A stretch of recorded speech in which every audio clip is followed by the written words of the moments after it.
From as far back as I can remember, nobody liked the nigga. Not even the other niggas. When we were dragged and lynched, our niggas ain't even flinched. Some got dressed up in their Sunday's best just to see our bodies charred and lifeless. And as time went on, we began to sing a song.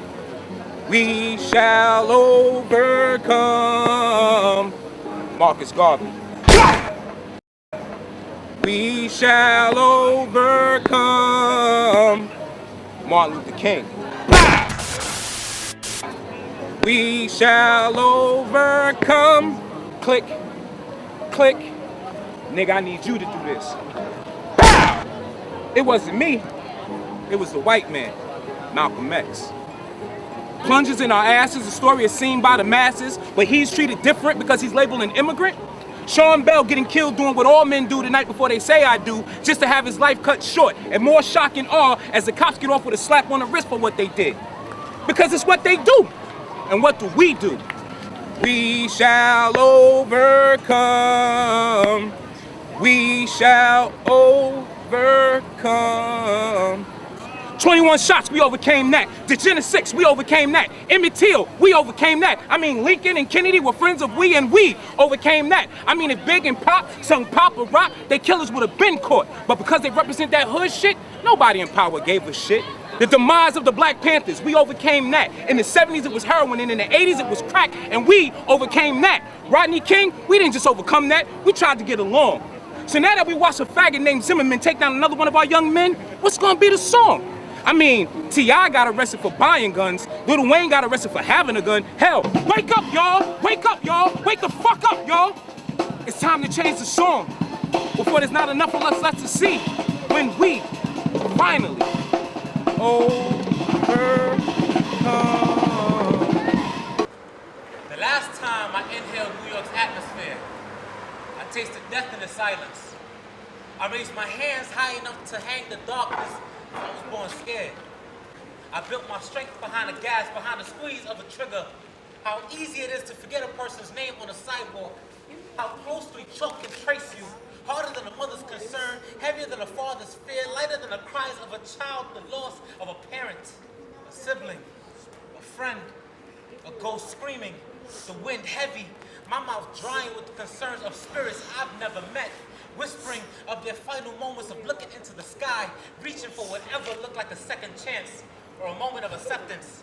Falling like trees in a forest, no breath to catch them, only earth to hug them, only earth can hug them. And the sky cries, but not like these rivers of bodies. And the wind is begging us to hold on to their ashes. They're tired of being fed lost dreams. It's no different from a crime scene. And what of their last thoughts? Ever wondered if they heard the bells calling them home? I'd imagine they tried to ignore them, but paradise looks so sweet when you're breathing by a thread, and we are frightened of reaping what hatred sowed. We'd rather bite our own tongue than admit any fault. But guilt tastes like blood when you hold your silence. So I ask you, where were you when I was shot dead? When my body became an example to the masses? When my bones dried out like raisins in the sun? When my family cried the Nile, I ask you, where were you when the bullet cried for help? When it was forced into becoming the bang heard around my soul? When my body was left to bleed the roses on these concrete, I ask you, where were you when I was shot dead? I know a man. He wears a badge. He said, we all have numbers. Mine is stamped to a shield that I pin to my chest every morning as I watch my wife sleep. I know the only reason she can is because I came home the night before. My reward, cold dinner on the stovetop. He said, you know, this badge is a target. When I graduated from the academy, they didn't hand me a cape. They didn't tell me the perks of being a hero were things like sleeplessness, divorce, fatigue, paperwork, PTSD, having to dodge bullets just to secure good retirement benefits. They handed me a number. Do you know what it's like to walk around with a target over your heart? Well, he thought, what if that target was your skin? And you couldn't take it off at the end of the day. I'm not saying it is, I'm saying maybe it feels like it. Every time you hear about another unarmed man killed by police brutality. As for me, I turn to my partner and say, maybe we need to do something differently. But in the locker rooms, I'm hearing jokes about stop and frisk. And in the morning brief, there are rumors about targeting minorities. Now, these cops, they're good people who had justice in their childhood dreams, who only want to come home so their husbands and wives could sleep peacefully. But where is peace? Every morning, when I walk up those steps and I see blind justice staring down at me, I'm beginning to think maybe she's just colorblind. He said something happens when a gun is strapped to our hips, when we're told to uphold the laws but to make sure our quotas are met. A paradox persists. How can you uphold the laws without existing outside of them?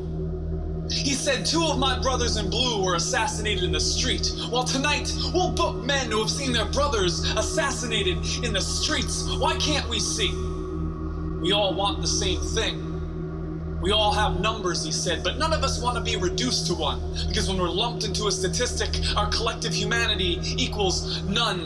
121 police officers were killed in the line of duty in 2014, while over 1,000 men and women were killed by law enforcement. I'm not saying it's easy. I'm not saying it's simple. In fact, I'm saying it's hard to reconcile what my higher-ups are telling me. Avoid racial profiling, but they can't define suspicious activity. Meanwhile, the people in the community are suspicious of me. How can I protect and serve the people if I can't protect them from me? He said I've been questioning. There are people in this city that equate murderers with police. While the police are turning their backs on the mayor, this is not how things are supposed to be. He said every night, when I come home, and I take that badge off my chest, the one that I wear honorably. He said, I know I'm one of the lucky ones, because we all just want to come home. We all want to know that our loved ones are safe. But for those who don't, he said, they're not just numbers. Every single one of us has to carry their names. All I ever hear is pop, pop, pop. Another dead nigga in the hood's been shot. By who? Was it them boys in blue? And I ain't talking about no Crips. You know, officers of the goddamn law. The ones who violate your rights, beat you down, didn't expect you to be the neighborhood snitch. And if you don't comply, you now have the right to shut the fuck up. Cause nobody gives a damn about your First Amendment. Or was it some random dude with no aim? Or maybe even his rival? If a nigga don't know nothing about his culture, the history of slavery taught him the art of survival. Black men are endangered species. The destruction of our kings has got to stop. You can find a shrine mural or a chalked out portrait to remind us of the unjust on just about any urban block. We're marching and holding candlelight visuals, shouting sleep in peace at that very spot where their thoughts and dreams are laid to rest. And on that morning of glories, mama stretched out in front of coffin screaming, not my baby boy, while he's dressed in his Easter Sunday's finest to hide the bullet hole in his chest. Babies having babies in the urban community. When is this madness gonna stop? Gentrification has made it hard for the villagers to raise our own kids, but they now have become easier targets for the cops. Being a young parent is a new epidemic, I kid you not. The dreams of becoming kings and queens are now infatuation of being side chicks, bad bitches, ballers, baby mamas, and thoughts. You see, life for a black girl ain't as promising as the happily ever after stories that she's read. These illusions of these reality shows have these little girls lost, while the thoughts of red bottoms twerking in bundles are suddenly placed in their head. Somebody need to school our future goddesses that your self-worth is all that you have. Stop mistaking sex for love and cherish your gift that keeps on giving. And remember, Pampers are more expensive than pads. We scream for liberty, but instead we accept death. No longer are we sending our leaders to school in uniforms and book bags. They're now armed with guns and bulletproof vests. A black male's birth certificate and death certificate clearly states the same thing. Where it should acknowledge his time of arrival now states that he was born and died at a crime scene. And if he does live to see age 16, he'll be shipped to an upstate correctional facility fighting for his manhood while rocking those penitentiary greens. You see, life for a black boy ain't as glamorous as Facebook, Twitter, and his Instagram pictures may seem. You think because we got a black president we overcame? But the victory is bittersweet. Niggas are still hanging themselves with gold rope chain nooses around their necks, basketball in one hand, mic in the other, and them same old new limited but not really limited Jordans on their feet. We won't buy black, but we cop from Jacob the jeweler in a diamond district to be blinged out like the Rick Rosses and Little Kims. We're more worried about shining bright like a diamond. Have we forgotten that we are the original precious gems? Tuesday night, 10:50 p.m. The walk from here to the train seems eternal. The amount of hurdles and rats I'd have to jump over seems impossible, but I'm gonna go for it. Halfway there, along came you, the man in black and blue. I tried to quickly come to my senses because after all, I'm a black man, and nowadays, we're somewhat of an endangered species in society. I understand I was walking kind of funny. I wasn't doing anything wrong, just hanging with friends, but before you start judging me, answer me this. Have you ever lived paycheck to paycheck? Have you ever had to choose between paying your rent or buying lunch for the week? Have you ever had to lay on your back to pay your tuition? You see, even though I live in Harlem, I still go up on a Tuesday to meet my two friends. Jack helps me forget that I'm living from paycheck to paycheck. Jameson makes it so much easier to forget that I've laid down so many times just to pay that tuition. So, Mr. Officer, please stop harassing me. This has escalated to something more than stop and frisk. Your hands are going places they shouldn't. I just wanted to feel numb. I would cry out for help, but every time a black man cries, it always falls on deaf ears, so I have no choice but to fear what you might do to me. Mr. Officer, just leave me alone. It's so scary staring down the barrel of your gun. I know if I run, you'll still shoot me. Say that it was all done in self-defense and get away with it, so please, Mr. Officer, just leave me alone. It's your fault we crossed paths. Anyway, I was halfway home. Mirror. Mirror, mirror, on this wall, what is my outcome? As they view my vicious acts on their walls, you have the right to remain silent, to protect and serve. I used to project its stern. Now I sing and atone with my hands tight to squeeze the trigger, freeze. The shield causes a hatred for dark blue. My badge has turned into a sword, destruction of innocence with arm and hammer, Department of Force. As we fall into sloth, our eyes become colder than the steel we hold. Our hearts said gold, but somehow this power of a gun and uniform has made it decay and mold. Emergency. We've lost our souls, become nothing but monsters and beasts. Monsters and beasts. We don't talk, we demand. Killing children, killing grown men, abusing women. Scratch that, we kill grown women and get off scot-free. Sirens and headlights. As we drown our depressions in a glass of scotch. No chase need. When martial law drops, we will obey orders and become the virus and disease. It only takes one clip to stop a suspect on his hands and knees, so dial 911. That's what we were taught. But now on mirror sight, where has our pride gone? We never looked up to them. Justice is an unpredictable enemy. The color of my skin meets an agenda.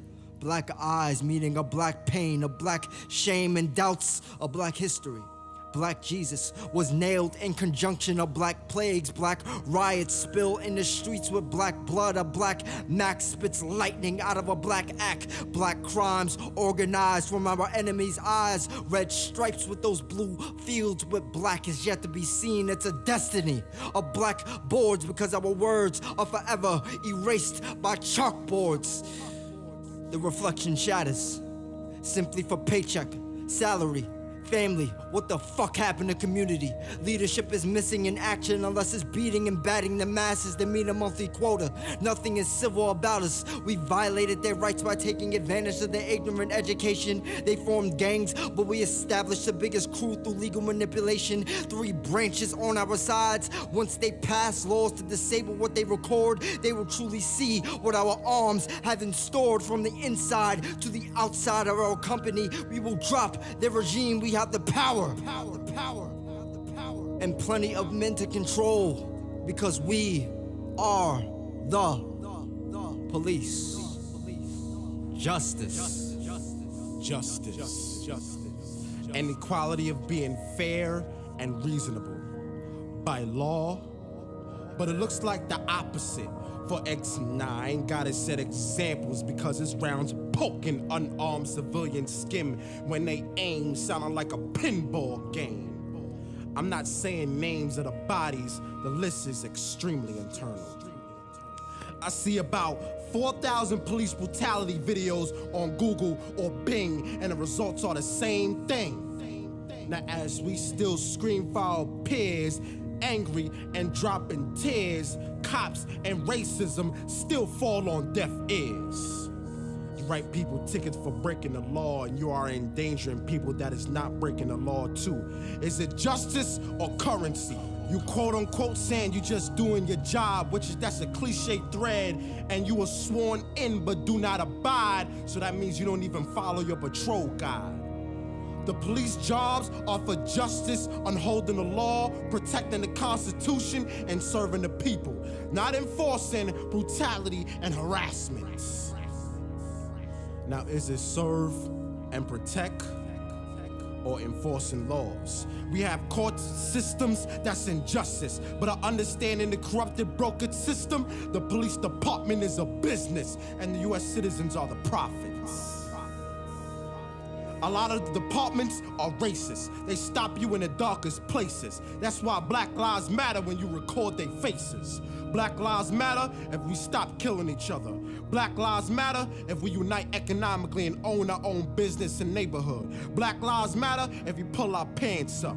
Black Lives Matter if we stop consuming these racist corporations. Black Lives Matter if we invest in our own time. Black Lives Matter if we know our true history. Black Lives Matter if we don't stand up for something, then you don't stand up for nothing. If it wasn't for Black Lives Matter, then it wouldn't be All Lives Matter. Just ask your ancestors who built this country. To all my activists, counselors, and parents, I hear your cries. That's why I'm here to speak and bring this message up high, cause we don't need any more dead bodies in our lives. We organize, we teach, we protest. We do everything in our power to make a better future. It all starts with you. If there's no enemy within, then there's no enemy that can do us no harm. Justice.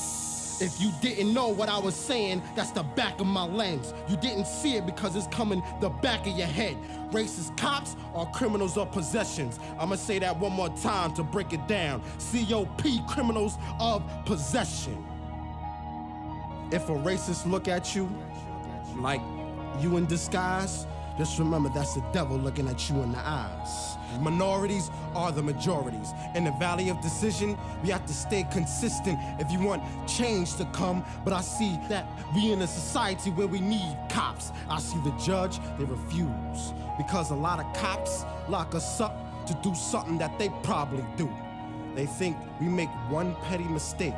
They think we are lower status, animals, and ignorant. It is our duty to fight for our freedom. We free dumb. That means free and not dumb. Now it is our duty to win. We must love each other and protect each other. So if I ride, then we ride. My enemy is your enemy. So we have nothing to lose but our change. We have nothing to lose but our change. We have nothing to lose but our change. We have nothing to lose but our change. But I see no change. I see change.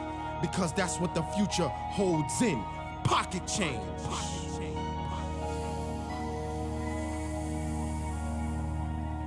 Message delivered.